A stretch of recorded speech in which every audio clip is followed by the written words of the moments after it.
and welcome to Round Robin. I'm your host, Robin McCormick, with the City of Hampton's Communication and Marketing Department.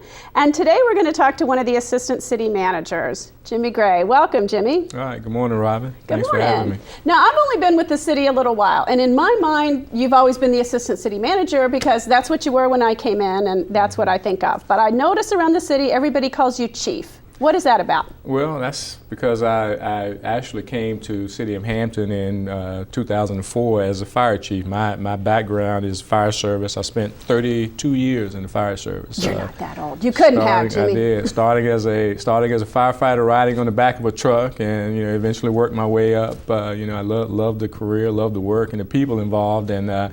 So I had an opportunity to come to Hampton as a fire chief, and I spent 6 years as a chief of a great combination department here in the city of Hampton. And so the name chief or the title chief is just kind of stuck. So I've always said it's kind of like when you're a coach or something like that. It's just a title that sticks with you. So people still call me chief, even though I'm one of the assistant city managers now. Well, fire it's an interesting department. I think it takes a very special commitment for people to sign on to that career. Can you tell me a little bit about why you chose it? It does, and I didn't choose a career in the fire service because I had a great love for the work. I kind of stumbled upon the career, shortly out of college and looking for work, and a friend of mine suggested the fire service because at the time I spent 26 years in Chesapeake Fire Department.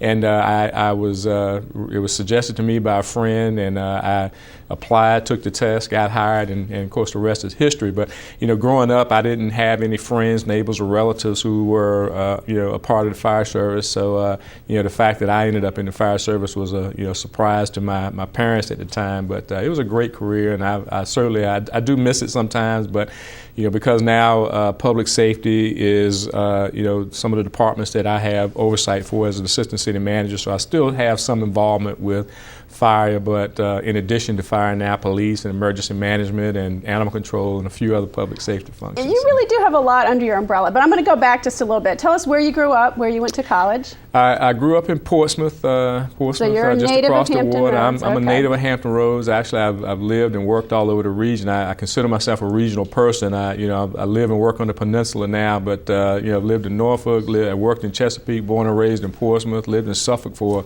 short period of time. So I've been all around the region, but graduated from Hampton University. Actually, Hampton is one of the one of the universities in this region that has a bachelor's degree program in fire administration. So I did not know that. Yeah, many of the fire service peoples. But I did. I didn't initially start there, but I did go through their bachelor's degree program in fire administration. And quite a few people who have been involved in the fire service in this region have graduated from the Hampton University program. So. I'm excited about being a Hampton alum, and I'm still involved, go to football, basketball games, and but that's kind of my track, my career track, and still have a lot of friends in the region. I was president of Virginia State Fire Chiefs Association, so that's one part of my career that I'm extremely proud of, a great organization. So all throughout the state of Virginia and even outside of the state, I have really lots of friends in the fire service. But it was a great career. And again, as I mentioned, I still have some connection to the fire service because of its involvement and my still continued involvement with public safety.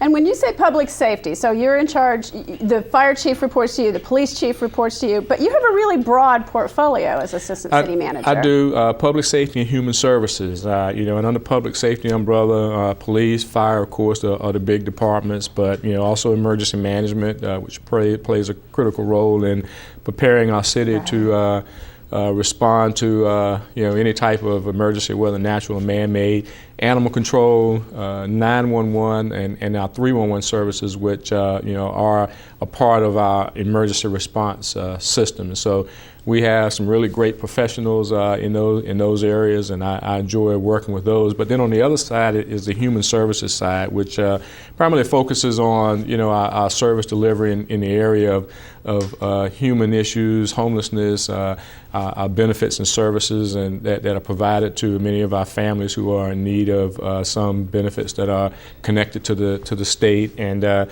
so we have some real good professionals on that side. But ironically, when we have a disaster, it's the human services and the public safety departments that come together to help manage that. That's all of right. our public safety departments are the first responders who are on the street responding to the whatever the call for service is, but it's our human services department that managed our shelter operations. And so really it's a good fit with those departments. And then sometimes through those departments I'm involved in other community agencies that are either human services related or public safety related, such as our Urban Area Working Group through the Hampton Roads Planning District Commission, which manages the federal grants that come into the area to help prepare the region for natural disasters. And on the human service side, there's some other boards and commissions that I'm involved with that are connected either through programs involving kids and preventative programs. So it's a good balance, and I enjoy the learning experience on both sides of it. Well, it's an interesting tie, and I don't know if other cities do this because I'm not as well versed. And you're a member of ICMA, and you know how things are done. But I Yes. think linking these sort of poverty groups and prevention services under the same umbrella, as the crime, I mean, there's just so much interrelation there between how you can work prevention services so that you need less protection. It is, and that's what we in Hampton have done a great job at investing in families and creating support networks with families early on, so that we provide that early investment. So in the end, on the other end of that, we get a better outcome. So we know that we invest in quality of life and helping families and young families develop gang prevention, youth violence prevention programs that will, in the end, pay some dividends, and we'll have less people involved in the criminal justice system. So there's some value to investing on the front end and investing on families and young people on the front end, so that you spend less on the other end in building jails, prisons, and those kinds of things where we have to house folks who are involved in the criminal system. So we believe in the preventative side. And we think our investments through our Healthy Families programs and through our other human services programs are paying some dividends for us.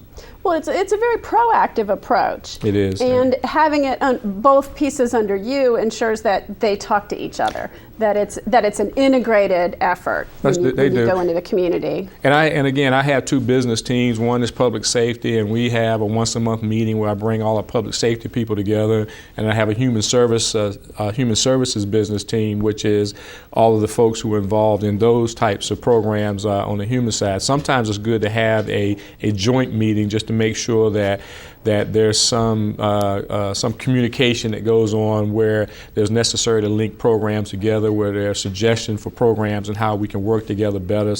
And so it's a good fit. And so everything from being involved with the regional jail and the Hampton Roads Regional Jail, reentry programs for prisoners who are coming back into the community and providing housing and services to link people back up. So that is a public safety issue, but it's also a human services issue. And so I enjoy being involved in both ends of that. Yeah, and I noticed when City Council got a report on gang activity in the city, it was an integrated approach where the police anti-gang people, or the police gang unit came and spoke, and the gang prevention coordinator. And so putting all those pieces together to look at the whole. There's some connectedness of those programs between public safety and human services, and it all works together. Right. Yes. Right. Well, that's exciting. So where do you go from here? What are your goals for the year? What are you focusing on now? Well, this year we have some new staff. We have a new emergency management coordinator. So, and didn't she come in? Let's see, right before the tornado and in a bad storm? I mean, it was like immediate. Yeah, so working very closely with her, Weeson Walker, our new emergency management coordinator, who I actually worked with, by the way, in Chesapeake. Oh, did so you? I Okay. was in Chesapeake when she came to work as a deputy coordinator there. So we were fortunate to be able to hire her as our emergency management coordinator at Hampton. So moving forward, we are. And you're a relatively new fire chief, of course. Yeah, Chief David Lehman, new fire chief, who was had a career in Newport News, was the chief in Caroline County, and so we were able to. We were fortunate to be able to get him a great professional, and of course his relationships here in the region pay huge dividends for us. And so we are working as a team to continue to prepare our city for disasters.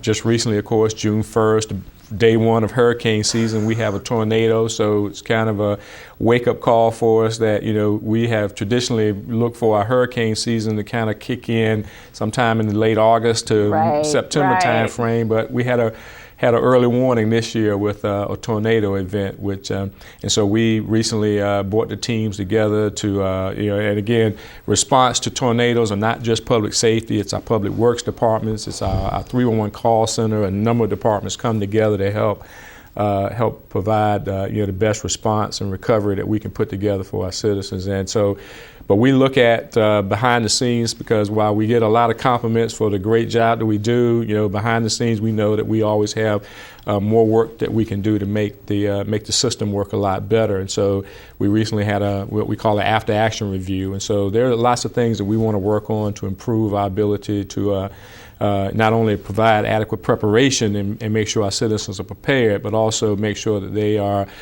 we are prepared to respond, and then the recovery period that occurs after the event has passed goes along much smoother. So. Well, it's so different, the tornado, because you had no warning. With the hurricane, you've got days of preparation, and it may or may not come, and you have, you see it and it moves, and the tornado was just boom. It is. We're not used to that. I'm from the Midwest, where tornadoes are a pretty common thing.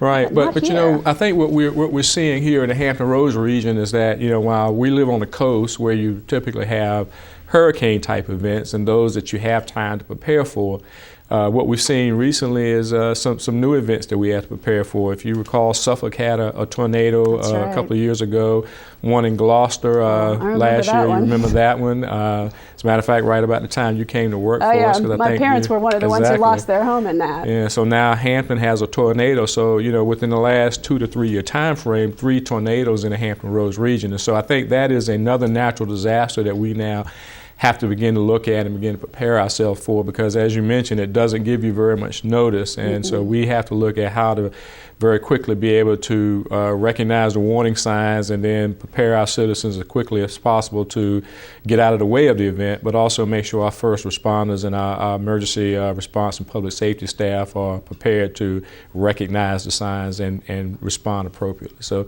we have some work to do in that area, and then again, there's always our preparations for terrorism and man-made disasters. We don't want to take that off our radar screen as well. And so, I enjoy, again, as assistant city manager now with, oversight for public safety, even though I was fire chief where I was a part of the first responder network. Now, I get to look at it from a broader perspective, but still involved in the day-to-day planning of what goes on here in preparing our citizens.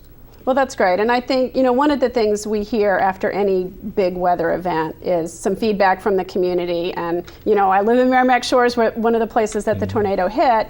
And my neighbors, and last year in Irene, we just really heard overwhelming support for the work that police and fire and some of the other departments did during the event, protecting people, who evacuated, protecting the home. And it just, it's a good thing for the citizens to know what we're doing and to respond back. Right, and I would want to mention that even though Public Works is not one of the departments in my group or my business team, they are a part of our emergency response, and so. Well, and so is Parks and Rec, and I don't think anybody knows that, but because they have trucks and equipment, they jump right in and are phenomenal. So when there's not a fire burning or law enforcement issue or crime, you have some really great people who what we would call first responders, because we have some major snow events and our Public Works crews are the ones who quickly clear our roads.